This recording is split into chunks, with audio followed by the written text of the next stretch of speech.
Thank you so much for coming and welcome. I know most everybody here. My name's Jeff. I'm the ED of Zen Peacemakers, and we are well represented across the country today. Ojai, California, Taos, New Mexico, New York City, Rhode Island. I'm not sure where everybody, and then a strong contingent here in the middle of the country, kind of keeping balance in Boulder, Colorado, with four of us. So I'm going to introduce Barbara here and turn it over to her because you didn't come to hear me talk. But once again, thank you. And normally our programs have been at noon New York time, 9 o'clock on the West Coast, trying to be welcoming to European members. But we've tried it a few times at this time of day, realizing that a lot of Americans and a lot of people in Brazil, we have a lot of members in Brazil, work during the day or in school during the day or taking care of kids or something else. So when Myoshin sends her form around after asking for your comments, let us know how this time works for you. If you're more likely to attend at this time of the day, I think it's 7 o'clock on the East Coast. So or otherwise. And then finally, before we step in, these sessions are most rich when they are interactive. So I really, and I know Barbara does too, we were talking earlier, really welcome you after Barbara opens and shares. We'll open to questions and answers, and please relax, feel free to make a comment, ask a question, and really engage. It makes it most wonderful that way. So I will curtail that and move on and introduce our friend Barbara Becker. We first started talking about doing this quite some time ago, I believe, and Barbara will share. There's been a bit of an interruption in her schedule of late, and she may share about that a little bit. But Barbara is an interfaith minister, a writer, a longtime friend of Zen Peacemakers. She's been a participant at our Native American plunges a number of times, has worked with the United Nations and Human Rights First, Ms. Foundation for Women, and some other organizations internationally for 25 years on human rights issues. And she lives in New York City, and her book was just published. And Barbara, I'd like to say that I've read all the way through so far. I have not, but the as far as I've gotten, I just so love what you offered us. So her book is The Art of Living with the End in Mind, Heartwood. And if you don't have it, I recommend that you order this book as soon as you can. So I will mute myself, Barbara, and I'll hand the talking stick, as it were, to you. So welcome and thank you so much. Thank you, Jeff. And thank you all for being here. I know some of you from Native American plunges and other Dharma communities that I'm involved in, even the Sufi community that I'm involved with in New York City. So this is really just wonderful to be with you all. I thought I would start out by reading a passage, and I'm just going to go for one that I still sometimes get choked up thinking about this story from the book. Both of my parents started declining health-wise right around the time that I was really involved in the intensity of raising two adolescents. And they call this the sandwich generation because we sometimes feel like the caregivers being pressed on two sides. And I was taking care of my father while my mother was having surgery, and I went to live with him for a little while in his home in New Jersey. So I'm just going to read what happened when I was spending time with my dad as a way of getting right into the heart of Heartwood. So my mom was in the hospital for a pacemaker. It was a procedure that is, in most cases, relatively straightforward. But the 1 hour surgery had turned into 5 hours, and in the process, her lung partially collapsed. It would take a few more days for her to recover. I returned to my childhood home to stay with my father, to cook, to put in his eye drops 3 times a day, to bathe him, and to help him to bed. I even brought along a copy of Walden that he had given me years before, thinking he'd like to hear it as he went to sleep. He wasn't interested. My dad had Alzheimer's. I think it's important to say here.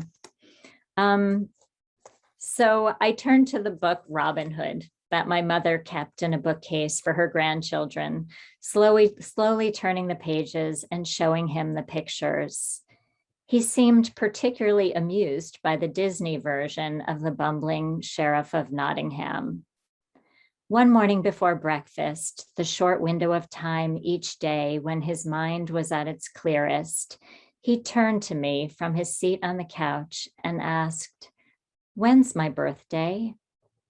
His frame looked small under his red and white crocheted blanket, but his eyes were alert and fixed intently on mine. "You'll be 88 this summer," I told him. He raised his eyebrows as if surprised by the number, then paused to formulate his next words. "I'll try to make it till then, and then I'll slip away." My breath froze mid-inhalation. I thought I should hug my father, but stopped myself, knowing it would cut short the conversation about dying he seemed open to having right then and there. I sat down next to him and fought to compose myself. "Dad, you've lived such a long and meaningful life, and you've touched so many people. You can feel great about that," I began. "You'll know when the time is right to let go." "But do you think it's right?" he asked. I noticed my lower lip quivering once again and bit it gently. How does a daughter who loves her dad answer a question like this? I knew that he was looking for nothing more than my honesty. "Yes, Dad," I finally replied. "I think the time is about right." Those may have been the hardest words I've ever uttered. I was surprised that I held it together and felt a quiet relief in having spoken the truth. Later that day, as I was unloading groceries from the trunk of the car, I noticed I had bought my father V8 Original instead of V8 Low Sodium. Only then did I lose it. I leaned against my car and sobbed uncontrollably over buying the wrong, stupid V8. Maybe we're not all destined to care for our parents' ailing bodies.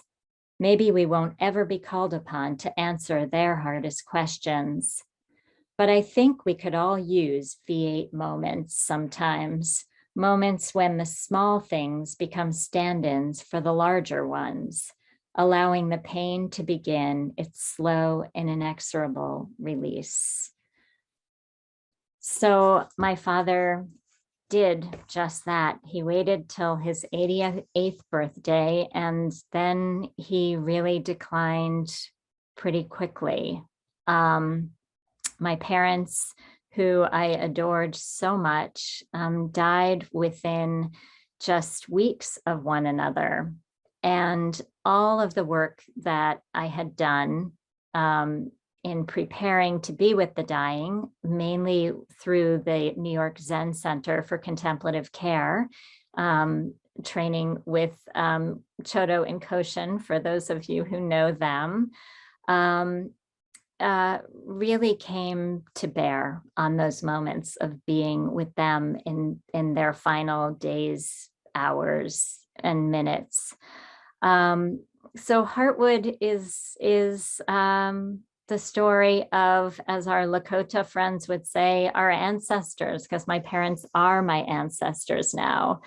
And that is where the metaphor of Heartwood came from. I stumbled upon this metaphor of, in a state of trying to figure out how to talk about the loss of my parents and all of the loved ones I talk about in the book, and also to talk about this continuing sense of love that I have for all of them.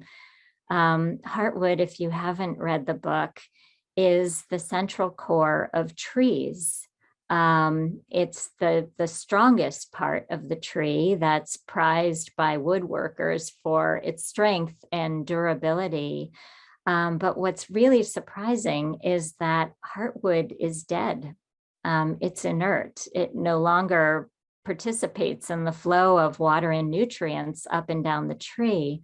But for that tree to grow and thrive and the growth rings to grow, it needs the support of those who are that part of the tree that came before.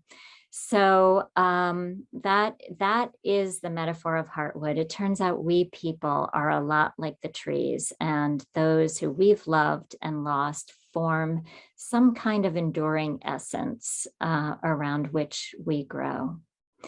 So that is the essence of the book Heartwood in a nutshell. And we had a video that I thought I wanted to show to all of you because it represents what I feel like I've come to learn in writing this book so perfectly. So if we can share screens and show that video, I think you'll know what I'm talking about.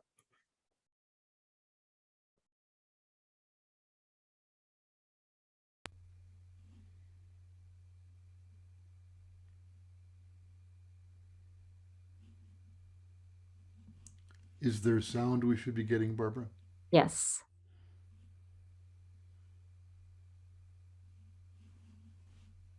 Yoshin, any idea about the sound? Oops. Bear with us.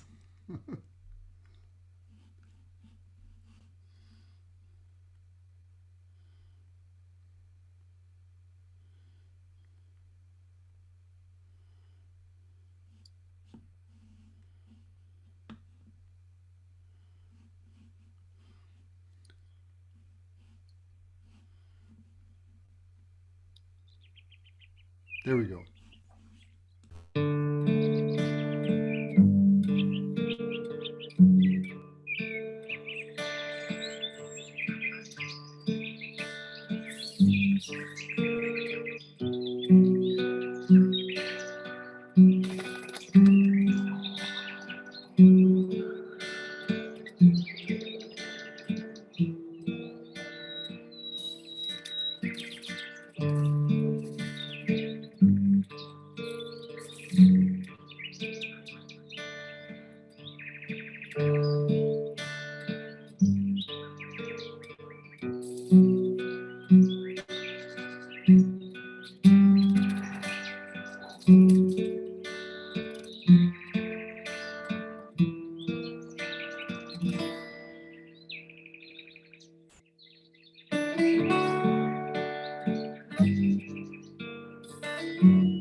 Thank you so much, Myoshin, for figuring out how we could play that for everyone.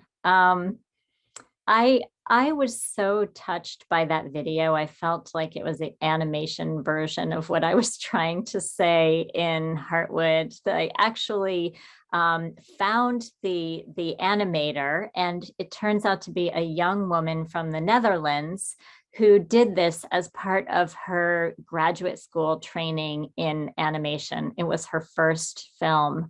And she had such a sensibility towards seeing death differently. And that's really what I was trying to do in Heartwood. I talk about death as a woman. And it's just a way of thinking about death that's so different from, you know, the death with the hood and the scythe. And to me, I always thought, you know, as a young child and was confronted by loss so early in my life, I really had questions about or just an idea that death was almost like a friend or somebody that you could get to know. That was before culture came crashing down, and you know, all of the horror of death comes in. It was sort of a mystery, like a curiosity to me. So I just wanted to share that, you know, before we talk to one another. And I'd love to hear your reaction to the film, any questions that you have about the book.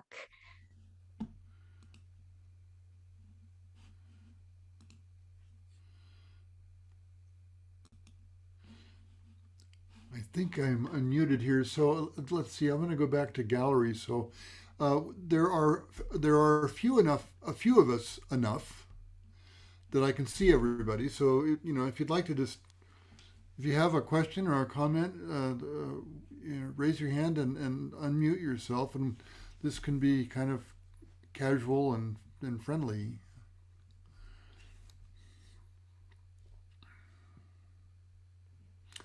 Myoshin, hi. Thank you. I was really touched by the reading that you just did before the video.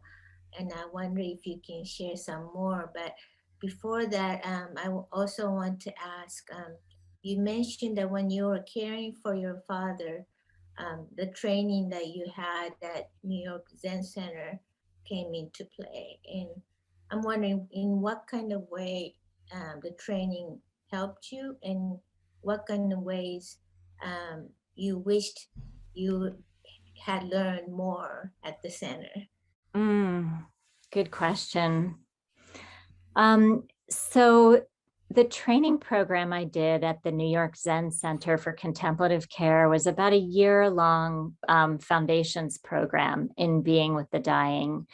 And it was, and I so appreciate this about the Zen tradition, is this constant return to the marketplace. I mean, you learn, you study, and you practice, and you do Zazen, and you do it so that you can be in relation with other people.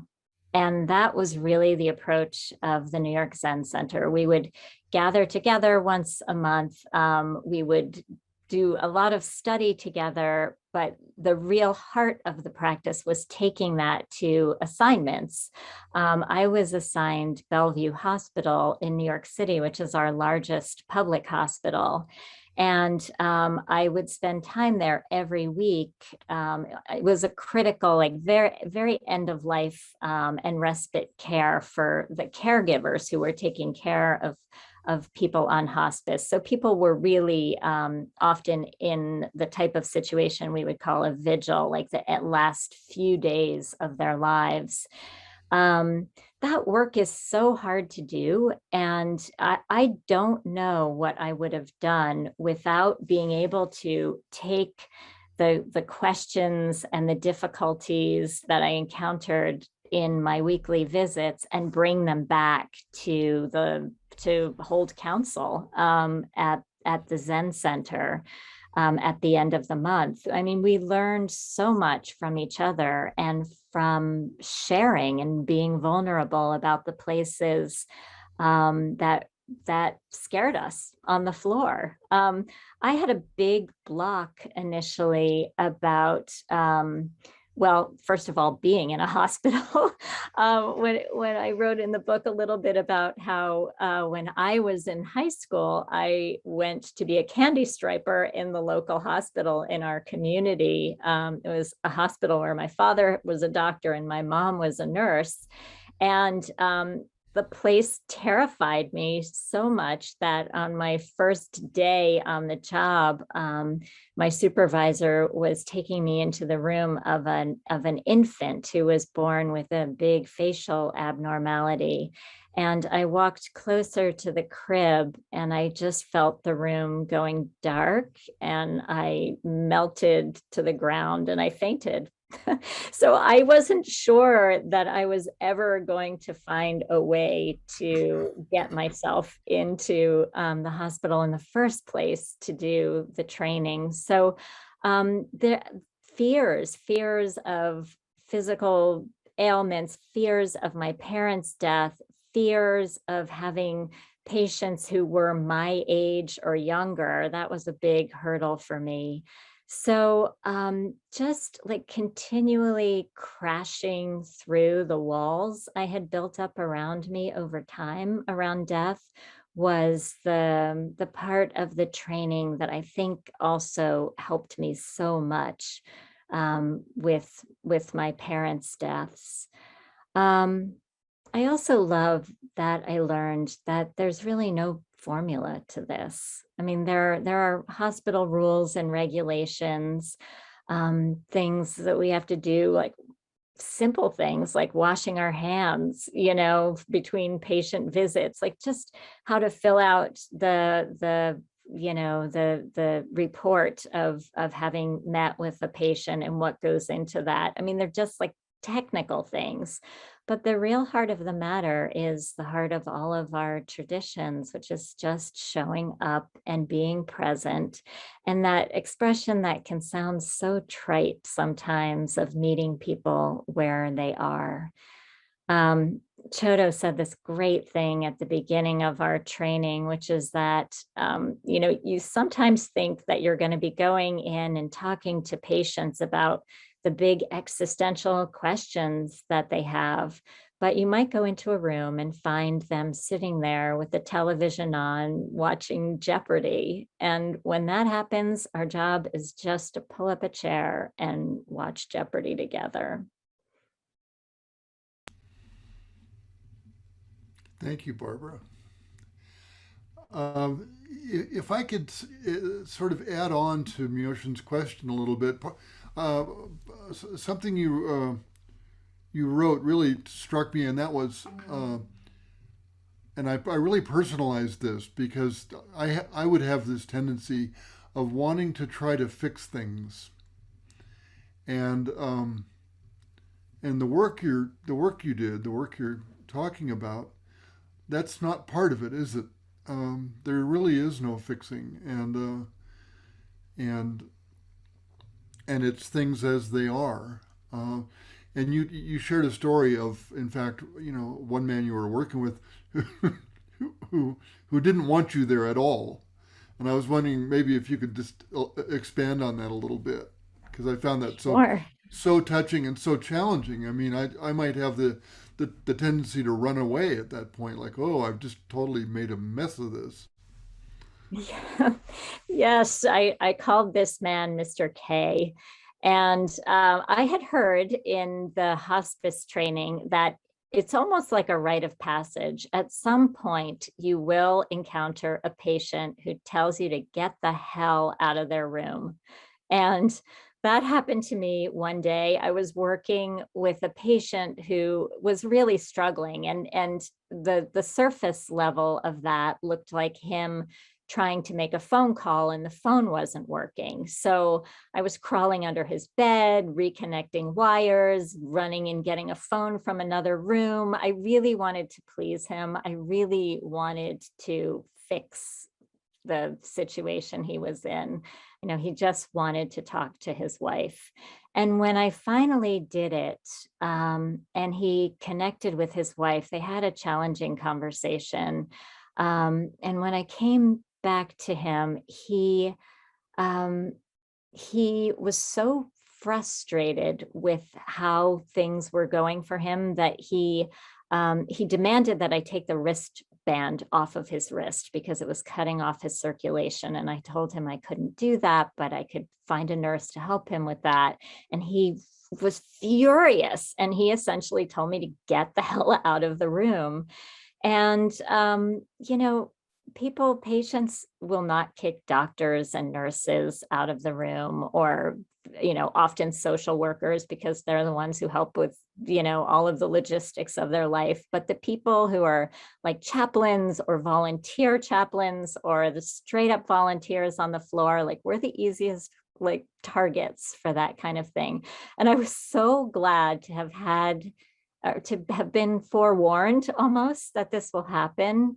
It's such a great story about life, really. I mean, things will happen all along the way, constantly, that aren't the way we envision them or have them in our Hollywood version of our stories. But they're there to,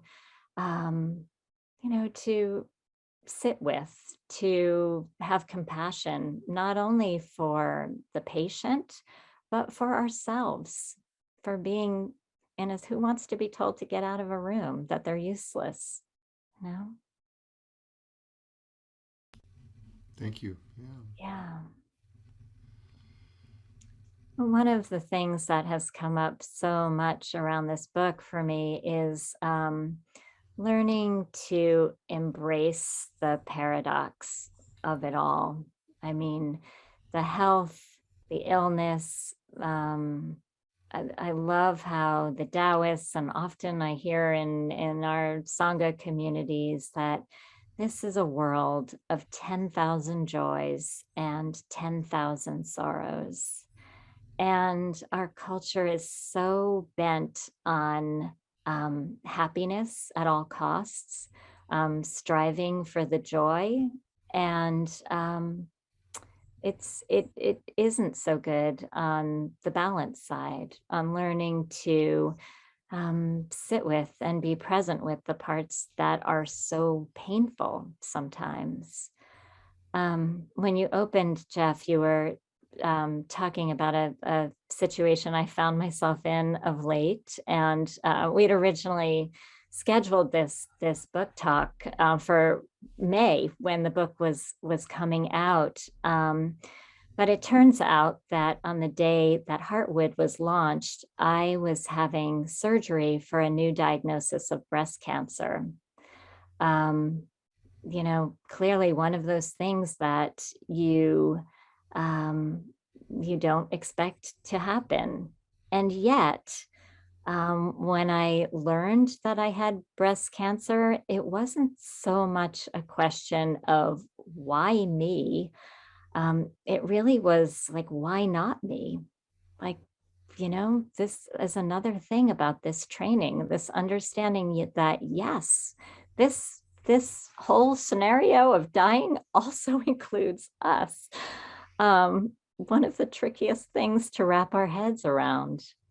I'm doing much better now. I had 2 surgeries and a month of radiation, and that 10,000 joys and 10,000 sorrows has been running through my head like a continuous loop since that time, because I can point to incredible hardship and pain, but I can also point to this community of other survivors who are there for you no matter what.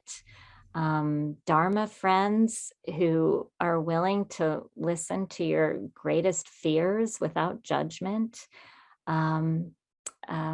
Just interactions with hospital personnel.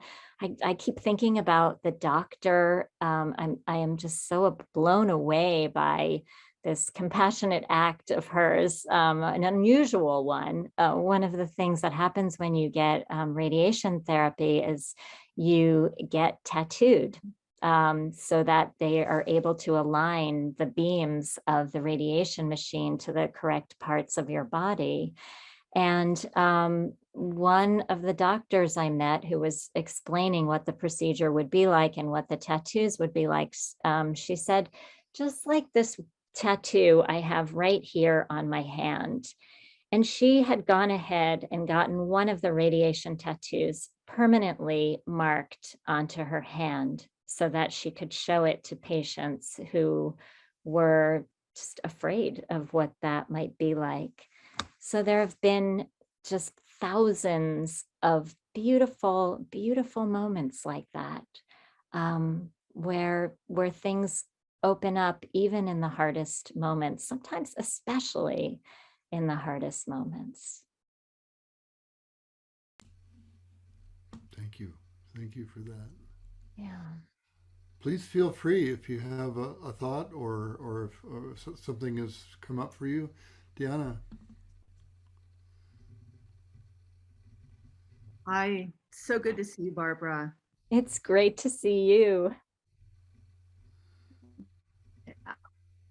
I hope you're going to be reading more tonight because your writing is so beautiful. But thinking about the 10,000 sorrows and the 10,000 joys and the inescapable fact that we're in a pandemic, I wonder if you have any thoughts about how COVID might affect our culture in terms of its, what I believe is a very long time and deeply embedded avoidance of sorrow and loss. Yeah. This is such a tough one. I'm made worse by the politics around COVID.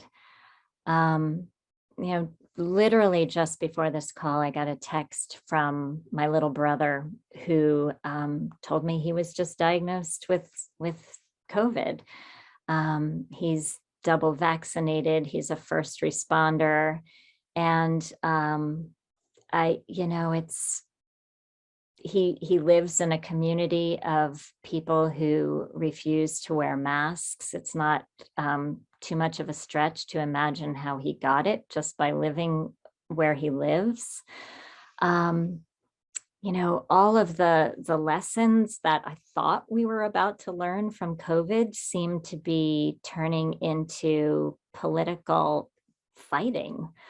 And that's distressing to me.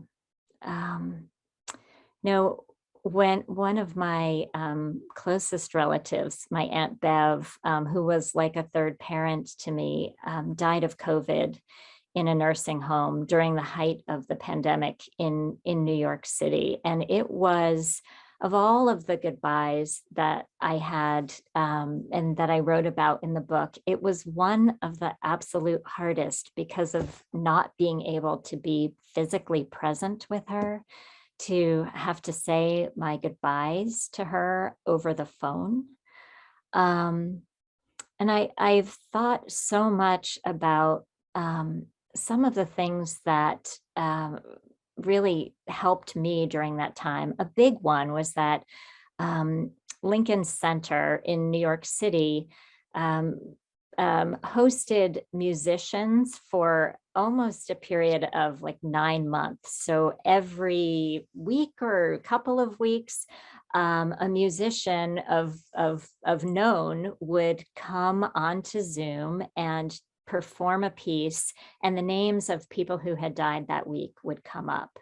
I submitted my aunt's name the week that Wynton Marsalis was playing a traditional New Orleans style funeral dirge. And it was, you know, I was just expecting it to be an interesting thing, a nice way of honoring her memory.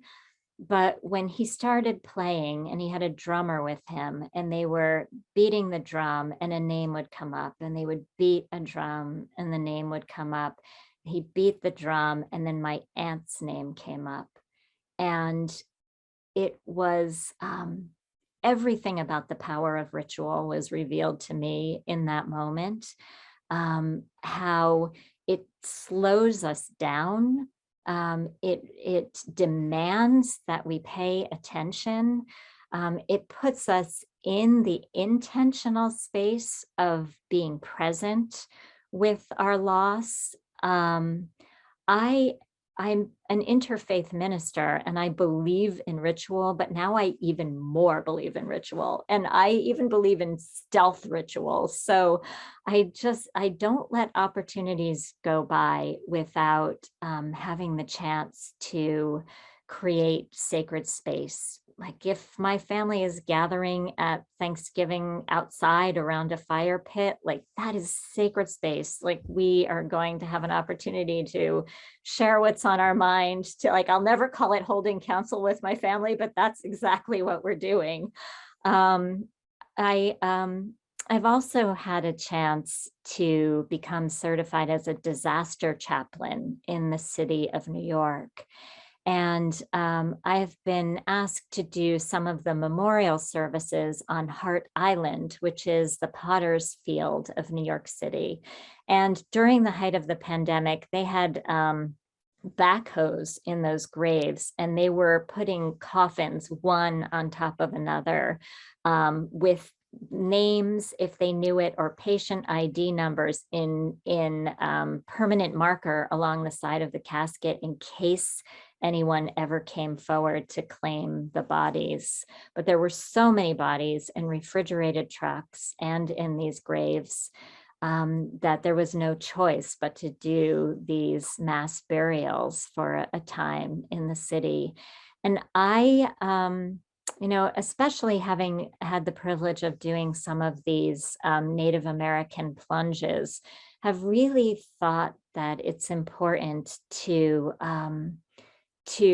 honor the Native people who were on the land where the burials happen. And I will just read to you what I say when I'm doing some of these burials.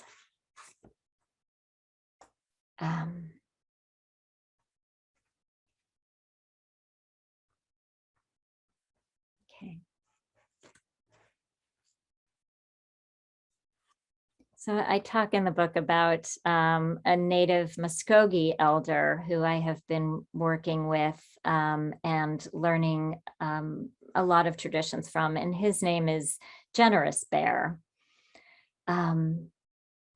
Generous Bear has always taught me to pay respect to those who have come before.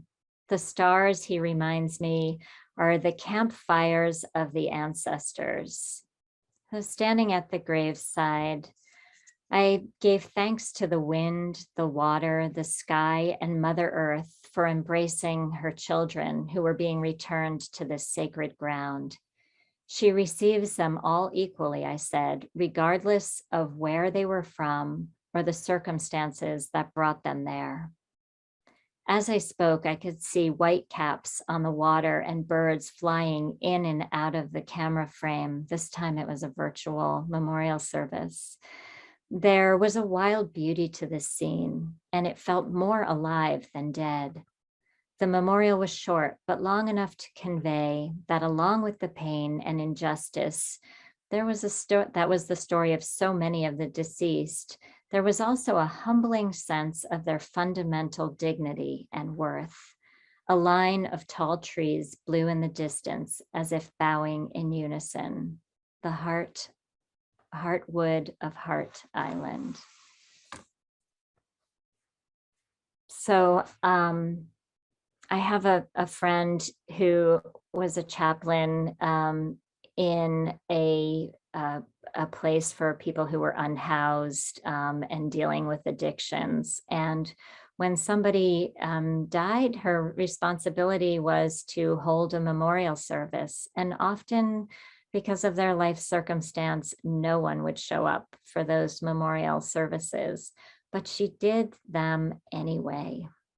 And I believe strongly, as I envision her just sitting there with a box of ashes, that what happens in the space there is just as important as the space where you've got 200 people there to honor the dead. There's something really sacred in the that empty space as well. Does that make any sense? Yes, it does. Thank you. I'd love to know too, if who here is a chaplain or works with the dying or is a writer. I'd love to hear some of your stories too. I don't necessarily have a big story. I am a chaplain through the Zen Peacemaker order, and on Monday start my chaplaincy up at the hospital. So the timing of this, it doesn't have a question attached to it, just a real deep recognition of like, that's some nice timing right there to have your book resonate so deeply in so many things that you wrote about.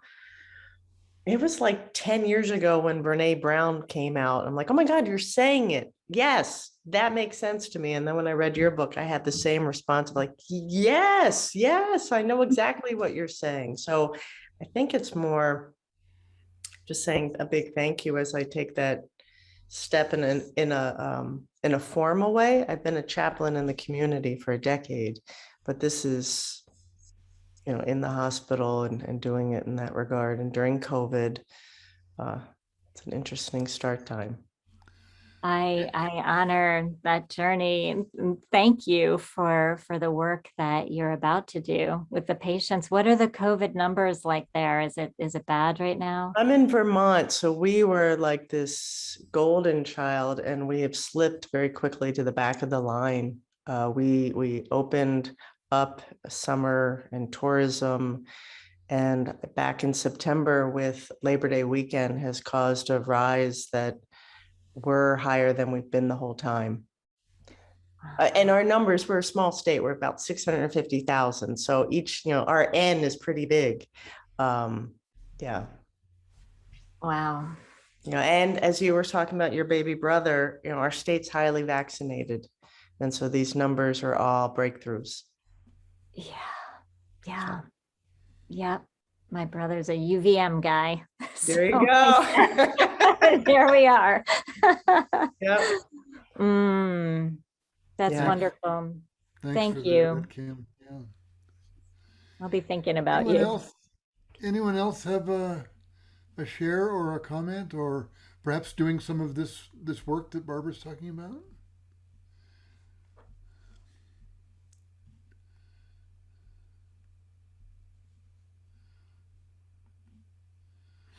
Yoshin. Since nobody's saying anything, I was a chaplain for a while, and but you know, caring for my own mother was more challenging than I could have ever imagined. I could not do the dual role of being a chaplain and a daughter and the financial manager and everything else, because she was pretty much invalid at the end. And I'm going back to LA this weekend for her, 1 year anniversary of her passing this weekend, tomorrow, as a matter of fact. And so, I was really intrigued by the fact that you care for your father, and that became a catalyst for you to become a chaplain, right? How has your view of being a chaplain changed before and after? I actually started the Zen Center training long before my parents entered their final decline, because I knew it was coming and I didn't know how I was going to handle it. And I wanted to learn as much as I could, so that when the time came, I would be ready for it. And I don't think there's ever any being ready for being present with a parent that you love so much, or a child that you love so much, or a dear friend or a partner. It's hard. It is hard. And I don't know, like, we could train ourselves like crazy, but we still have to just show up for the circumstances that are in front of us. And I love all of the thinking that's coming out about the fact that grief has no time frame. I think there had been in our culture this idea that you could go back to work, a week later, and just be fine and somehow compartmentalize. You would hold it together at work, and then you would go home, and that's when you could cry. And I do think that we're starting to very slightly tip into the side of understanding that we aren't beings like that. Our days can be messy, and there's a little bit more space and openness for that vulnerability and allowing one another to be real.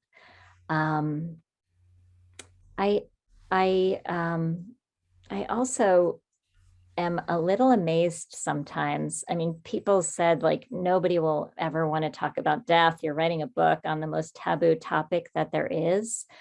But when you do create the space and you share stories, it's like story begets story. So when you talk about a loved one who died, and you tell it just like you just told it, like the hard parts too. I mean, the real parts of the struggles.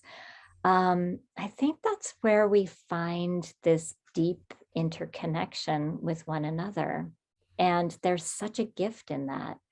And it never comes by answering, "Oh, I'm fine," or, "Yeah, it's been a year, but it's like, I'm glad she's out of her suffering." Like, none of these platitudes, but like the real thing. And you're doing that so beautifully, as evidenced by what you just said. Thanks, Notion. Yeah. Hi, Nadia. Thank you for raising your hand. So I have, I don't know where to start. Well, my parents died about 20 years ago, and I feel like I know you hear that very often, it's like yesterday, but it's literally like yesterday. The missing hasn't gone away. I'm calm about it, which wasn't the case at the beginning, but I feel like the grief was so excruciating that death has become a friend. On one side, it was to get me out of this hell, but I had just adopted 2 little girls, so it was out of question. But I stayed in this feeling that death is holding my hand all the time. And I had practically all my close friends are dead.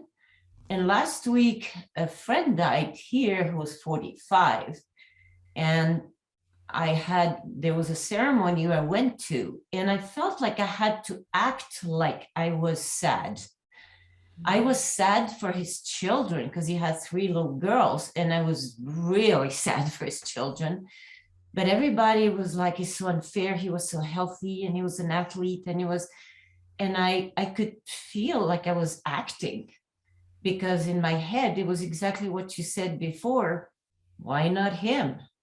Just why not me? Why not him? 45. So I feel off.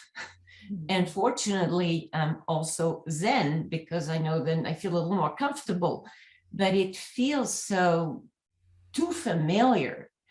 And I feel like my daughter, my younger one, who's 19, is the same. Like, she keeps talking about death like a joke, like, well, it's part of life, no big deal. And I feel like I'm responsible for it. Like, I feel guilty that she's too young to feel that death is so part of life, not thinking about it, talking about it, joking about it. So I would like your opinion on all this. Yeah. I think sometimes I come across the same way to people. So I'm hearing deeply what you're saying and thinking about it. Elizabeth Kubler-Ross, who came up with the 5 stages of grieving, and it starts with denial and it ends with acceptance. And I think people often think of this kind of response as just jumping to acceptance, but it can be like almost a self-protective way. Like, that's sort of the thing to watch out for. Like, is this sort of almost joking or pretending, maybe even like a varnish on, like, is there a way to go deeper? It's like to just be curious about it, to say, I wonder why I'm doing this right now. Like, what else is there? There's something else that wants to appear. Because Elizabeth Kubler-Ross would tell us that she never intended those stages to be linear. If she had a drawing board, she would have taken like a Sharpie and just said, like, this is how you go through grief. Like, some days you jump to anger and fear and, denial and acceptance. And then, there's even her protege, this man named David Kessler, has just written a new book adding a 6th stage of grief, which is making meaning. And, we can try sometimes to go from our feelings around grief, like, straight to, like, I'm going to start a fund to honor this person in their name and the name of the disease that they had, or like, this is what he observes sometimes. And but to really kind of to step back and just kind of bear witness to our own feelings and to allow it to last as long as it lasts, but to just be present with it without judgment, because it is what you're feeling right Yeah, now. I have ended up doing that. There was no choice. So I Yeah. live with it. Yeah, live with it, but still be curious about it. Still, Do you know Diane Gray? no. She is one of the main people in the Elizabeth Kubler-Ross. And I met her son actually. And I worked with them. So when you were saying, go a little deeper, I think I did, but I'm sure I can go further. Yeah, it's funny. I was in New York City on 9/11 20 years ago, and I wrote about this in the book. I was just a few blocks from the World Trade Towers taking my 1.5-year-old to his daycare center, which was right next to the towers when the plane hit. And I saw that destruction immediately in front of me. I saw the great ball of fire in the blue sky, and I saw people jumping. My office was just a couple of blocks from the World Trade Towers, and because we were all so close that morning, they brought grief counselors in to talk to us, and they said, keep processing your grief, because you might even tell yourself stories like, other people have it so much worse. There was so much today, but I'm alive and I'm okay. But if we don't leave open the space for other feelings to emerge, they said, it'll come back at you at some point, like when you least expect it, years down the road. So I've taken that to heart, and I try to be present with, I'm really starting to notice these subtle feelings of when my eyes sting a little bit, stay there, or I start choking up just a little bit, that's the place to go. I love that. I love that. It's part of being in the 10,000 sorrow question marks of life. Yeah, I have accepted going to bed and saying my mom's name. And I have never said it to anybody, just repeating it over and over and over and over until I feel the warmth. Yeah, that's it, right? You're right there. You're right in that spot. And you came up with a ritual yourself of repeating her name. Thank you so much for this. What is her name? Janine. Janine. Thank you. Thank you. I wanted to say that I think Kubler-Ross, you have to understand, by the way, I've been a chaplain for about 20 years. Her grief was for somebody who is dying. It wasn't for after death. And she hadn't lost somebody when she first did it. So she actually changed acceptance to integration after she experienced her own loss. Because there are people who may never accept the death, but they integrate the new normal into what their life is now. So I can't find the exact source, but I believe that last one was changed. Thank you, Sarah. And that's such an important point. It was for the people who've been given a terminal illness and what they walk through, which I went back and revisited when I got my diagnosis, because it really is, it's a powerful way of understanding all of the different things that go through your mind, and to see it more clearly. I didn't know the integration part. That feels a lot better than the word acceptance. Thank you, Sarah, for that clarification. By the way, Rabbi Sarah was my colleague. Ah, Oh, And she's okay. nice. also a manager at the Providence. Now she works for Kaiser, right? Yeah. And you're a rabbi. Yeah. Yes. Yeah. I write a little bit in the book. We have an interfaith family. My husband is Jewish, and our sons were being raised Jewish. And I have to say, of all of the traditions that I have looked at, there are such visceral, beautiful traditions and rituals around death from the Jewish tradition that speak to me so much, from being at the graveside and shoveling dirt on the coffin, that very final understanding of the death of someone you love, that hollow sound of the dirt hitting the wood, um, to sitting Shiva, I live in an Orthodox community on the Lower East Side, to walking around the block at the end of the Shiva period as like a way of integration back into life, as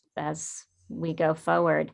It's I am amazed that for thousands of years, these beautiful traditions have been there to support people. Yeah.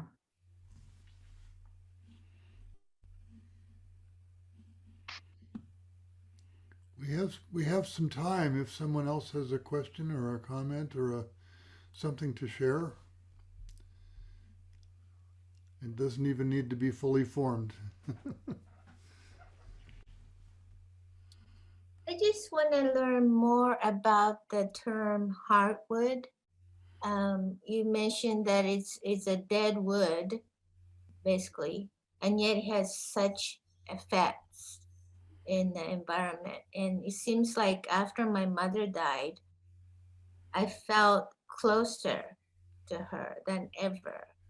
And the same thing as when my grandmother died, I still feel her energy. So it's a great metaphor. And I just want to see if you can kind of talk more about that. Yeah, thank you. As far as I know, no one has ever used the metaphor of heartwood in this way before. But I really got a visual representation of it when I was visiting the old growth forest in California. And there, like at the visitor center, you'll see the cross section of a giant old tree. They're so old that they mark the growth rings out from like Vikings arrive in North America, to Genghis Khan and the rise of the Mongol Empire, and the founding of Oxford University, and the signing of the Declaration of Independence. And you can see as you look at these trees that there's a central part that is darker than the rest of it. And that is the heartwood. All of those things have happened in the past, and they sort of sustain us in a way, just like events where we've had major life changes, and we've learned from them. All of that enters our heartwood too. I think, I wrote a book about loss, and mainly it was about death of people and loss in that way. But people who've been reading the book have been saying, this is reminiscent of my divorce, or when I lost my job, or when my family, I get this a lot in the human rights work I do, we were refugees and we had to leave our home, to leave and have loss in that kind of way, is important to acknowledge also. But when we have the chance to process all of those kinds of losses, the parts of it that we learn from and grow wise from, I think become part of our heartwood too.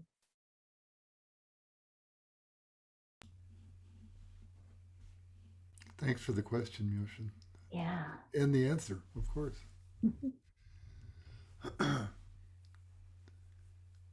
We have a bit of time if someone would like. You seem like so well processed, carrying all that you've experienced and bared witness to. And you seem, obviously, you have support and been doing this a while and bring some wisdom. But I get that notion of like a big, life brings us a snow globe, and yours, it comes across on a screen and in your writing, I don't know more, so well settled. Can you speak to that? That's interesting, because I don't know that I always feel that way about myself. I feel like I had the opportunity to grow up with a bodhisattva, and that was my mom. One of the stories I tell in the book was that I learned when I was quite young that my father had been married before he was married to my mom, and that his first wife had died tragically in a boating accident, and she was pregnant at the time. And my mom took that on in such a beautiful and honest way. She was accepting of the fact that my dad couldn't let go of his love letters with his first wife. She sort of allowed those letters to still be there and to not be threatened by them. She even lay a wreath at Christmas time on his first wife's grave every year, right up until her own death. And she was constantly reminding me and my brothers of what was important at the heart of matters. And I feel so lucky and honored to have been her daughter. And I just feel like I can attribute so much of who I am in this work to her. And also my father was not traditionally religious at all. He preferred to be out in nature taking a hike instead of going to church with my mom, if all truth be told. But he's the one who introduced the sacredness of the great outdoors to me. And he's the one who introduced me to Thoreau and Walden, and just the power of deep connection that we get when we spend time honoring the earth. Mm-hmm. Yeah. Thanks, Barbara. Thank you. I have something that won't sound like a question. It'll sound more like a statement, but there's a question here, and I think it relates to what Kim just mentioned. I think with perhaps not among us who are doing Zen practice, but outside of that, people looking at Zen practice, there's a notion that with a lot of practice, we experience a degree of equanimity and balance and non-reactivity, perhaps, let's say, and that can almost be stoic or samurai. And for me, I can only speak from my own experience, I relate to the equanimity. I experience the equanimity, but if anything, the pain and the suffering and the joy and all of that, I experience them much more deeply and much more wholly than ever before. I may not get battered about by it as much, but the experience of grief and loss and pain, I don't know, I've cried more in the last 5 years than I did in the first. Yes, thank you so much for saying that. In the first 65 years of my life. So, Yes. I'm a leaky sieve at this point. So, Yeah. so I don't know if there's any comment you might have about that. I love that. I think it's so true. I think that practice just makes us feel more.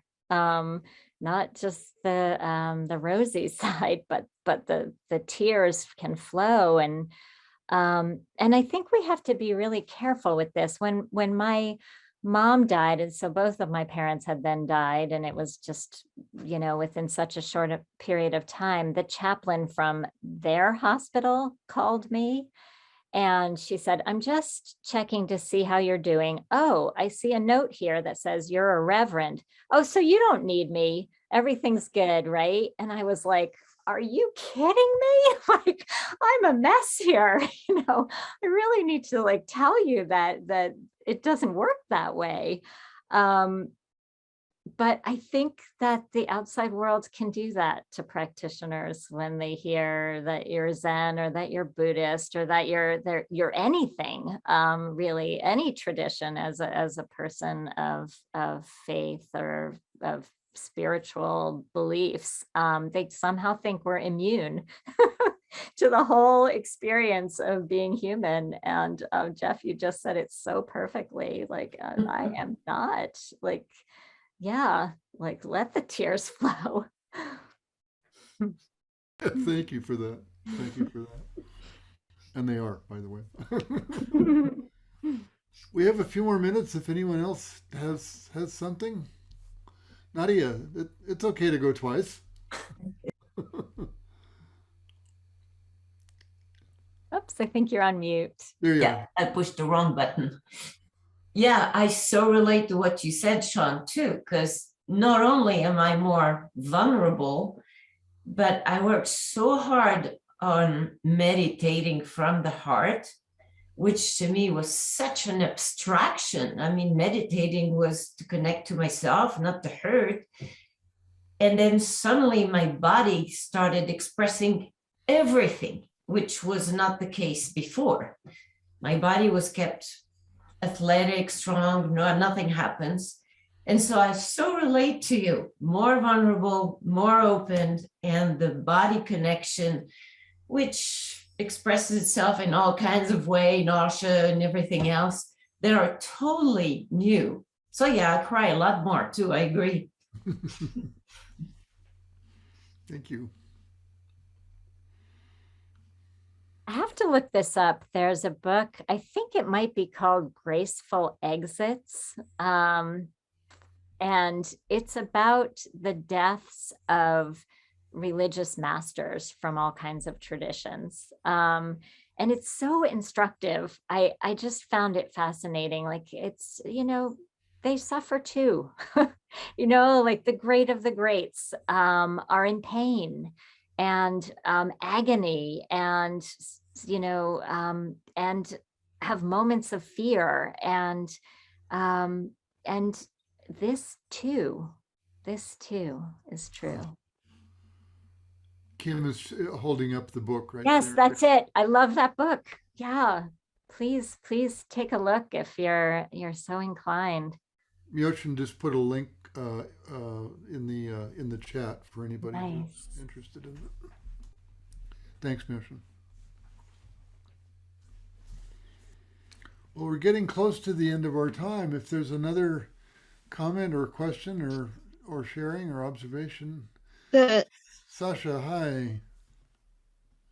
Hi, this isn't really a question, but Barbara, thank you for this book so much. I've given it to a couple friends who have really been moved. It's deeply, deeply poetic and beautiful, and it's been really helpful to me. I caregive my parents who are in their 90s, and I've read great chunks of it to them, maybe not the whole book, but maybe 2/3 of it. And it's been really inspirational to them. There's something that particularly struck my father, who's who's the bodhisattva one of my parents, I think. They're both great teachers, that's for sure. And I don't want to paraphrase it, but it's something you quoted of looking at sort of the continuity of life and death, and as if it were a train, and people get on with their tickets. And their tickets are to various destinations, and they get off at those destinations. Some people ride, a long time. But that was absolutely something that he's taken very deeply to heart, very helpful to him. So thank you for that. I don't know if you can say that. Yeah. Reiterate that passage in a way I can't without the book right in front of me. Yeah, that's from Meher Baba, who's so from the Hindu tradition, and his brother died quite young, and people were saying how incredibly tragic that is. He had an abbreviated life, and to him it wasn't so much that it was an abbreviated life. He used that metaphor of a train, and we all have tickets that mean we get off at different times, but our journey is complete. We're not, we're just not like cut off from the final destination point. Our own journey is our own journey, and it's whole in and of itself. It was so helpful to me to think about that, because I've encountered the deaths of a lot of young people recently, and it's so easy to think, how tragic, what an unfulfilled promise, those are the words that we hear. But what if we saw it differently? Like, there's this constant challenge, I think, in this work to reframe and to consider other possibilities. Like, maybe this time around, that was a full life. Yeah. Thank you. And all of my best to you as you spend this time, this sacred time with your parents. It's very sacred indeed. Thank you for looking at it that way.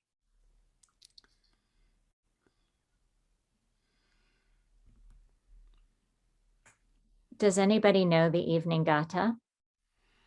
I love that you included that in the book.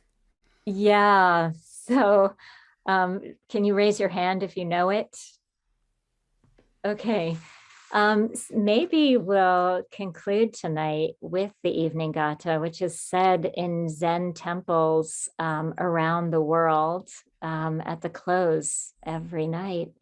And if you listen to the words really carefully, you'll hear that they are exactly about this message that we're talking about together this evening.